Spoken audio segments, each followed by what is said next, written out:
Hello students, how are you. आज की physics class के chapter kinetic theory of gases को मैं स्टार्ट कर रहा हूं और ये मेरा सेकेंड लेक्चर है और इसमें मैं आपको जो बताने जा रहा हूं, शुरुआत करने जा रहा हूं प्रेशर से। कोई गैस प्रेशर कैसे एक्सर्ट करती है, गैसेस प्रेशर हम लोग कहते हैं ना, तो गैस प्रेशर कैसे एक्सर्ट करती है समझने की कोशिश करिए। इसको केवल समझा रहा हूं। जैसे एक कंटेनर है, कंटेनर के अंदर गैस मॉलिक्यूल्स फिल हैं, राइट। ये गैसेस मॉलिक्यूल्स हैं और ये गैसियस मॉलिक्यूल्स क्या कर रहे हैं, हमेशा रैंडम मोशन में रहते हैं। तो मान लीजिए ये मॉलिक्यूल जाकर के यहां टकराएगा, इसका मास m है, वेलोसिटी v है। After collision it will return back, वापस आएगा, तो मास तो वही रहेगा और वेलोसिटी भी वही रहेगी, ऑलमोस्ट सेम वेलोसिटी रहती है ना। तो अब इसका चेंजिंग मोमेंटम होगा ना भाई, final momentum mv minus mv और इनिशियल मोमेंटम mv। तो टोटल अगर वेलोसिटी में बिल्कुल चेंज नहीं हुआ तो फाइनल मोमेंटम क्या है, माइनस mv। माइनस mv क्यों, क्योंकि वेलोसिटी अपोजिट डायरेक्शन में है। और p1 क्या हो जाएगा, mv।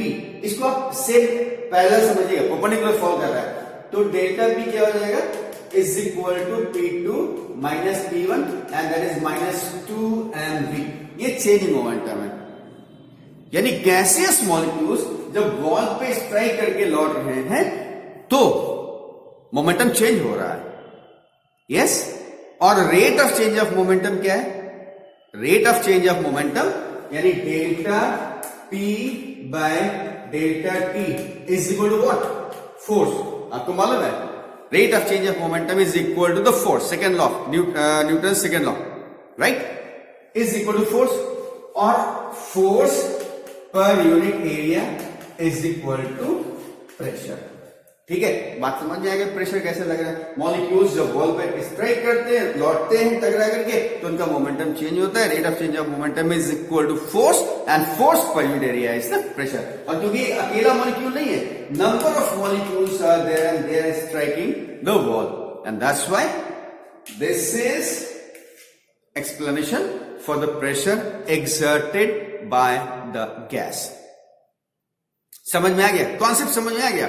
तो अब क्या करें कि आइडियल गैस का क्या प्रेशर होगा, आइडियल गैस जो है कितना प्रेशर एक्सर्ट कर रही होगी। देखिए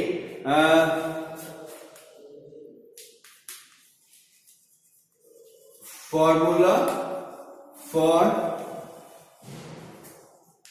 pressure of an ideal gas. Derivation नहीं है इस बार कोर्स में इसका, हाँ, तो मैं आपको डायरेक्ट फॉर्मूला बता रहा हूं। क्या है, P is equal to 1/3 mn v square bar by v। This is the formula for the pressure of an ideal gas. यहां पे m क्या है, mass of one molecule, n क्या है, number of molecules, v square bar क्या है, it is mean square velocity, mean square velocity किसका, of gaseous molecules, mean square velocity of the gaseous molecules. और कैपिटल V क्या, it is volume, right, ये आपका volume है। तो ये अगर किसी कंटेनर का जिसका वॉल्यूम V है, उसमें n मॉलिक्यूल्स, जिनमें से हर एक मॉलिक्यूल का मास m है, वेलोसिटी v से मूव कर रहे हैं, तो वेलोसिटी भी बोला है, ये मीन स्क्वायर वेलोसिटी है, राइट। इस कंडीशन में the pressure of an ideal gas will be 1/3 mn v square bar by. इसमें कोई डाउट? अच्छा, अब देखिएगा मैं इसको आगे और एक्सटेंड कर रहा हूं, आपको एनर्जी के फॉर्म में लेके चल रहा हूं या डेंसिटी के फॉर्म में लेके चल रहा हूं, तो m इंटू एन क्या हो जाएगा, m इंटू एन। अरे एक मॉलिक्यूल का मास m है तो n मॉलिक्यूल्स का मास क्या हो जाएगा, कैपिटल M, यानी total mass of the gas. तो we can write P is equal to 1/3 m v square by v। Yes, और ये m क्या हो गया, मैं यहां लिखता हूं m is equal to m into n, right. अब देखिए मास अपॉन वॉल्यूम क्या होता है, मास अपॉन वॉल्यूम डेंसिटी, तो this will be P is equal to 1/3 rho v square. तो ये एक्सप्रेशन एक दूसरा एक्सप्रेशन हो गया, किस चीज का, for the pressure. P is equal to 1/3 rho v square, और ये रो क्या है, डेंसिटी, ठीक है। ये प्रेशर किसका है, पर यूनिट वॉल्यूम, पर यूनिट वॉल्यूम का केस हो गया। ये formula for the pressure of ideal gas पर यूनिट वॉल्यूम, क्योंकि अपन वॉल्यूम कर दिया, तो ये आपका हो गया formula for the pressure, where rho is the density, और क्या है, is equal to mass upon volume, right. ये हो गया, इसमें कोई डाउट नहीं है। अब मॉलिक्यूलर एनर्जी के टर्म्स में क्या होगा, मॉलिक्यूलर यानी एक मॉलिक्यूल की एनर्जी, तो हम इसको और एक्सटेंड करते हैं यार। देखो ये तो नोट कर लिया ना, आप इसको एक काम करिए, यहां तक नोट कर लिए, फिर हम आगे की बात करते हैं, इसको हटाना पड़ेगा, वीडियो पॉज करके नोट करिए। यस स्टूडेंट्स, लास्ट आपने देखा था फॉर्मूला क्या था, P is equal to 1/3 rho v square par.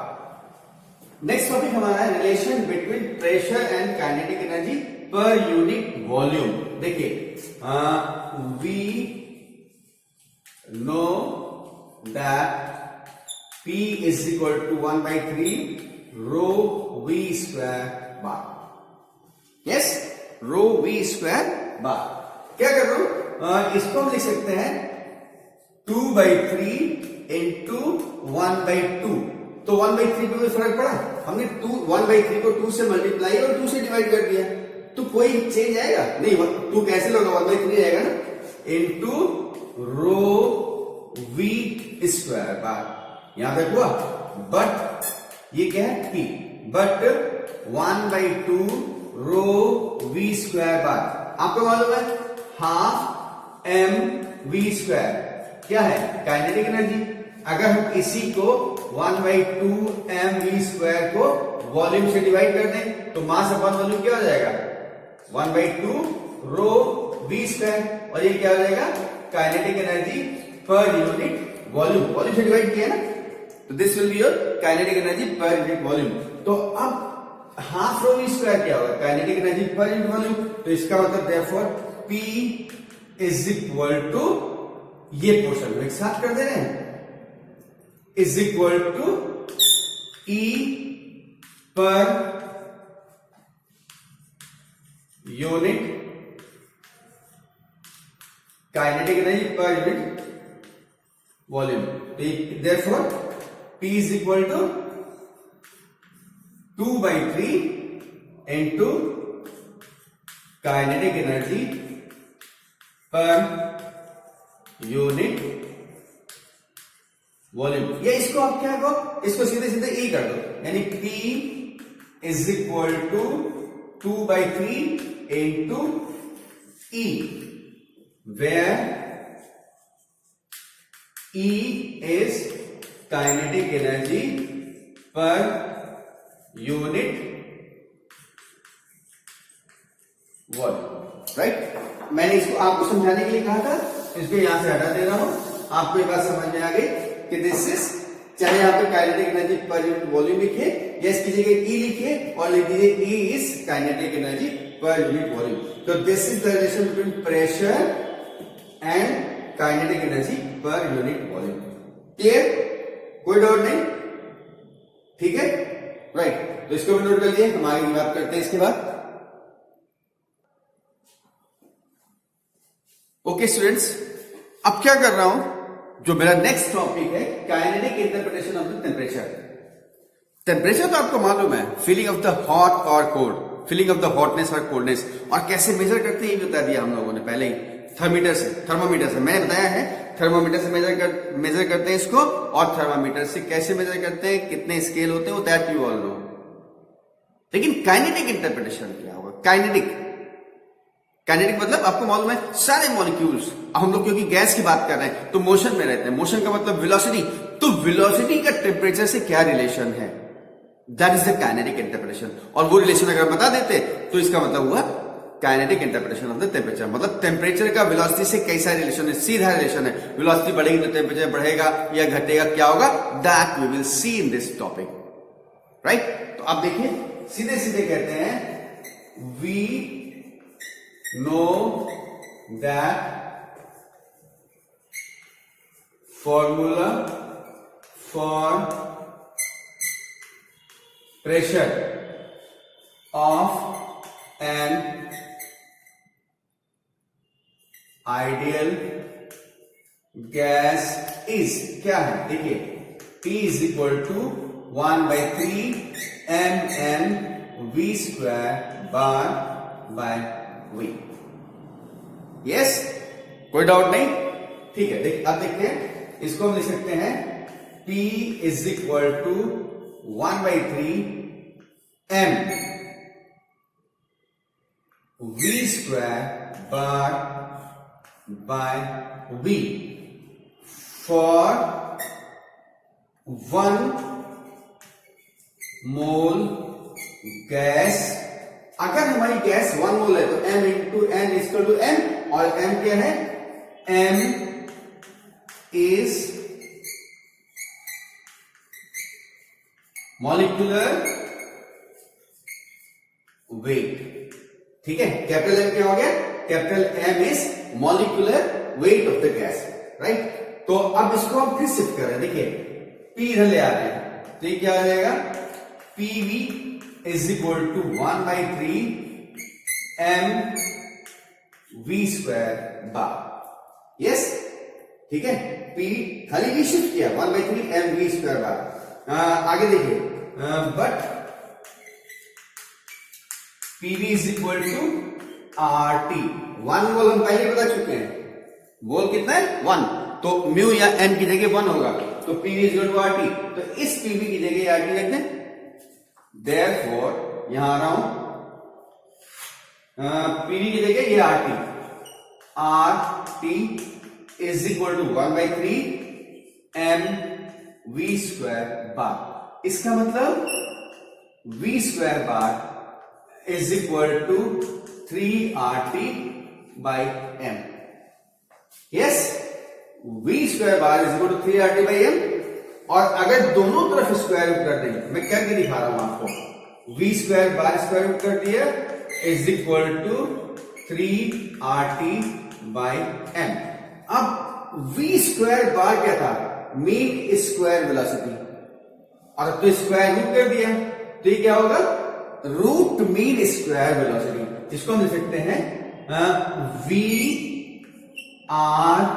VRMS is equal to under root 3RT by m। yes, VRMS क्या है, VRMS is root mean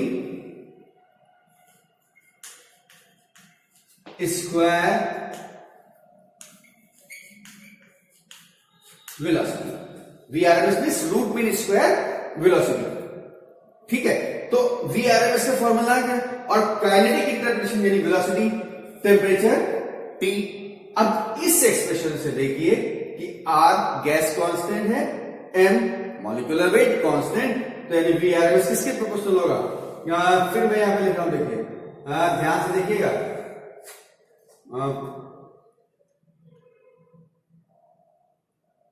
M molecular wait लिखा हुआ, R गैस कांस्टेंट है, R M R constants, and therefore ये क्या देता है? V RMS proportional to under root T, यानी root mean square velocity is directly proportional to the temperature. और इसका मतलब क्या हुआ? इसका मतलब ये हुआ कि with increase larger velocity temperature will be high, smaller velocity temperature will be less. That is for larger VRMS temperature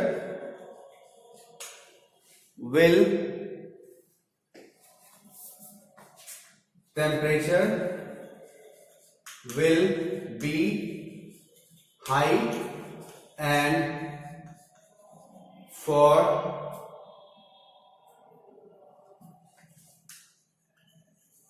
small VRMS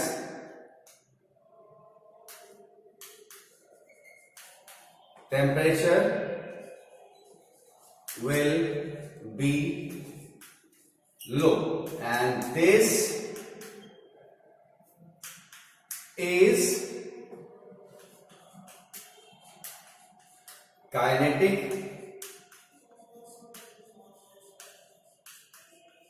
interpretation of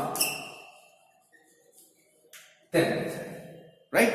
temperature का काइनेटिक इंटरप्रिटेशन यही है कि जिस गैस की आरएमएस वेलोसिटी ज्यादा होगी उसका टेम्परेचर ज्यादा होगा, आरएमएस वेलोसिटी कम होगी टेम्परेचर कम होगा।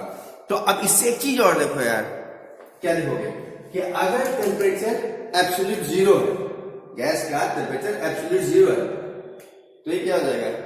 ये भी जीरो हो जाएगा ना। और हम लोग कहते हैं गैसेस मॉलिक्यूल्स मोशन में रहते हैं, गैस के सारे मॉलिक्यूल्स मोशन में रहते हैं, सॉलिड लिक्विड गैस। लेकिन at absolute zero temperature velocity of the molecules of the gas will be zero, rest में आने लगेंगे, ठीक है?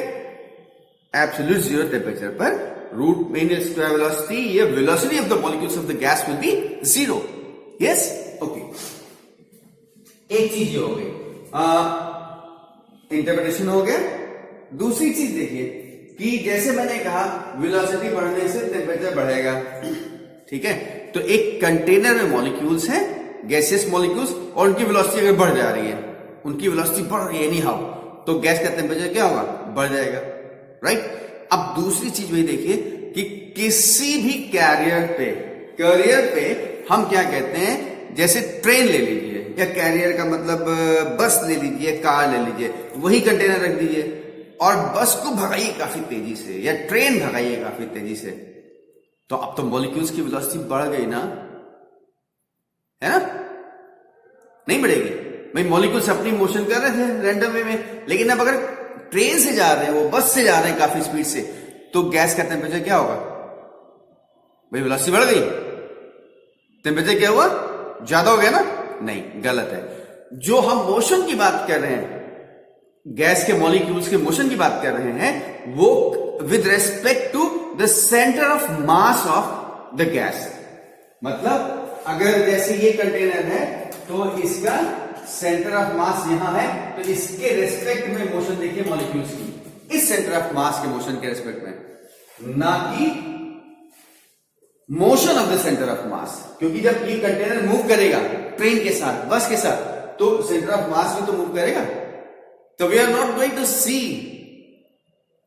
The motion with respect to motion of the particles of the gas with respect to the motion of the center of mass. We are only observing the motion of the molecules of the gas with respect to the center of mass, not the motion of center of mass.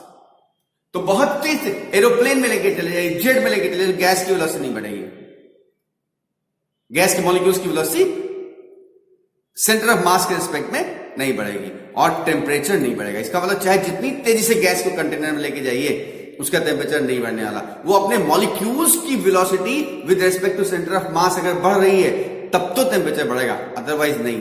हाँ, कभी कहते हैं कि train से बड़ी तेजी से लेके चले जा रहे हैं तो टेम्परेचर बढ़ेगा, लोग कहते हैं हाँ वेलोसिटी तो बढ़ गई, मॉलिक्यूल साथ साथ जा रहे बढ़ जाएगी, ना, no, not like that.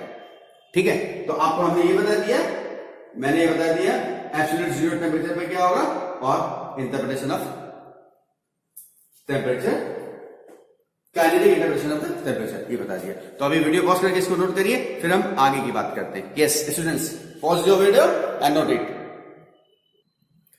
Students अभी आपने नोट कर लिया ना काइनेटिक इंटरप्रिटेशन ऑफ टेम्परेचर, उसी वहां पे खत्म हो गया, वो चीज तो खत्म हो गई, लेकिन हम उसको और आगे कंटिन्यू करते हैं। देखिए आपने क्या पाया था कि we know that VRMS is equal to under root 3RT by M. This was your expression, right? और इससे हमने क्या लिखा था लास्ट में, VRMS proportional to under root T, एक ही गैस के लिए, क्योंकि 3R by M कांस्टेंट है। तो अगर दो अलग अलग टेम्परेचर होंगे, भाई वेलोसिटी तो root mean square velocity temperature पर डिपेंडेंट है, तो अलग अलग वेलोसिटी होगी तो अलग अलग टेम्परेचर होंगे, तो हम कह सकते हैं that is VRMS 1 upon VRMS 2 is equal to under root T1 upon T2। अब इसमें से कोई तीन दिए तो फोर्थ आप फाइंड कर सकते हैं, ठीक है? You can find the fourth one. VRMS 1 0 degree Celsius पर रूट पे स्क्वायर वेलोसिटी इतनी दी है, तो कितने टेम्परेचर पर वेलोसिटी इतनी होगी? You can find with the help of this relation numericals. अच्छा, ये तो हो गया फॉर ओनली वन गैस, लेकिन अगर हम मॉलिक्यूलर वेट से रूट में स्क्वायर वेलोसिटी को रिलेट करें, जैसे हेडिंग डाल रहा हूं मैं,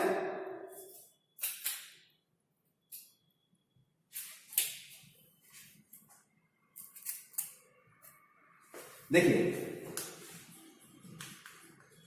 relation between VRMS and molecular weight M, VRMS and M। तो M एक गैस के लिए वही रहेगा कुछ भी कंडीशन हो, तो इसका मतलब हमको दो डिफरेंट गैसेस लेनी होंगी। इसमें कहते हैं let there are two gases of molecular weights M1 and M2 respectively at temperature T। मतलब दोनों के टेम्परेचर सेम है T, तो उनके VRMS क्या होंगी? Therefore, for first gas, VRMS 1 is equal to under root 3RT and VRMS 2 is equal to under root 3RT by M2। और दोनों अलग अलग गैसेस की बात कर रहे हैं, तो इस therefore VRMS 1 upon VRMS 2 is equal to under root M2 by M1। देखिए यहां पे टेम्परेचर के डायरेक्टली प्रोपोर्शनल था, तो VRMS 1 by 2 is equal to T1 by T2, लेकिन यहां मॉलिक्यूलर वेट के इनवर्सली प्रोपोर्शनल है, यानी VRMS 1 by 2 is equal to M2 by M1। Yes, तो this is the relation between VRMS यानी root mean square velocity and molecular weight. तो अभी आप इसको कॉपी करिए, फिर हम इसके आगे की बात करते हैं। यस ओके स्टूडेंट्स, देखिए नेक्स्ट टॉपिक हमारा relation between temperature and molecular kinetic energy. Kinetic energy आप देख चुके हैं रिलेशन टेम्परेचर के साथ, है ना, प्रेशर के साथ रिलेशन, लेकिन अब हम मॉलिक्यूलर काइनेटिक एनर्जी की बात कर रहे हैं। तो काइनेटिक एनर्जी मॉलिक्यूलर का मतलब एक मॉलिक्यूल का, और हम लोग यहां क्या ले रहे हैं? एक मोल गैस। मैंने लिखा है कि let mass of 1 mole gas is capital M। एक मोल गैस का मास कैपिटल M है and mean square velocity is v square bar. तो therefore kinetic energy of 1 mole gas will be, क्या हो जाएगी? Half this kinetic energy will be your half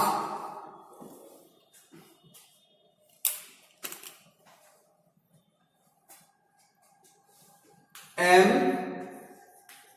v square bar. Kinetic energy will be half m v square bar. Right? इसमें किसी कोई दिक्कत तो नहीं है? ठीक है, हाफ m v स्क्वायर किसकी? 1 मोल और number of molecules in 1 mole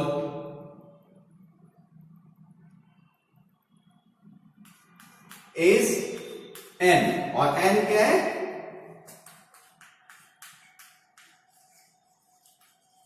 number, Avogadro number, right? तो therefore kinetic energy of 1 mole नहीं, 1 मॉलिक्यूल क्या हो जाएगी? 1/2 m v square bar bye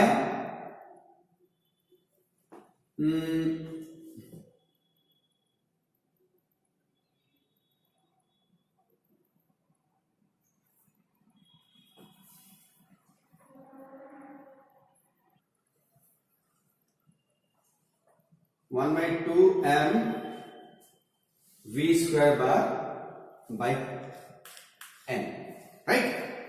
ठीक है, मतलब 1 मोल का molecules 1/2 m v square bar, 1 mole में n मॉलिक्यूल्स, तो एक मॉलिक्यूल का अपॉन n। फिर हमको मालूम है but v square bar is equal to 3RT by n। पिछले टॉपिक में करा चुका हूं, v square bar is equal to 3RT by n। तो याद रखें, therefore kinetic energy of 1 molecule is equal to 1/2 m by n, और v square की वैल्यू जो यहां मैंने लिख देता हूं 3RT by m। m cancel हो गया, तो ये हुआ 3/2 r by n into t, 3RT by 2n। और r बाई n क्या होता है? देखिए यहां करता हूं, but r by n is equal to kb, that is Boltzmann constant, that is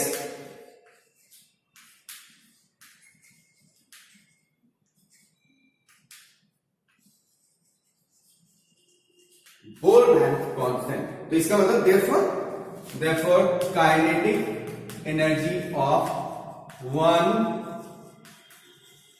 is equal to 3/2 r by n की जगह k, 3/2 k b into t। ठीक है, और काइनेटिक एनर्जी ऑफ 1 मॉलिक्यूल क्या होता है? Molecular kinetic energy. एक molecule की काइनेटिक एनर्जी क्या हो जाएगा? मॉलिक्यूलर काइनेटिक एनर्जी, जो मैंने यहां पे लिखा हुआ है। और ये क्या है? This is therefore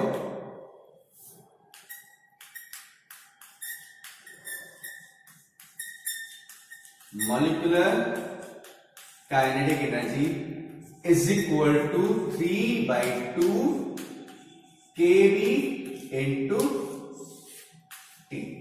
yes, kb is the Boltzmann constant, right? You got that? So students, I think this is sufficient for today. Remaining I will take in my next lecture. तो यहां तक छोटे छोटे टॉपिक्स थे, mathematical portion था, अच्छा portion है, बहुत यूज का है आगे अगर आप स्टडी करते हैं। तो यहां पे मैं इसको खत्म कर रहा हूं, वीडियो पॉज करके नोट कर लीजिएगा। Thank you, God bless you.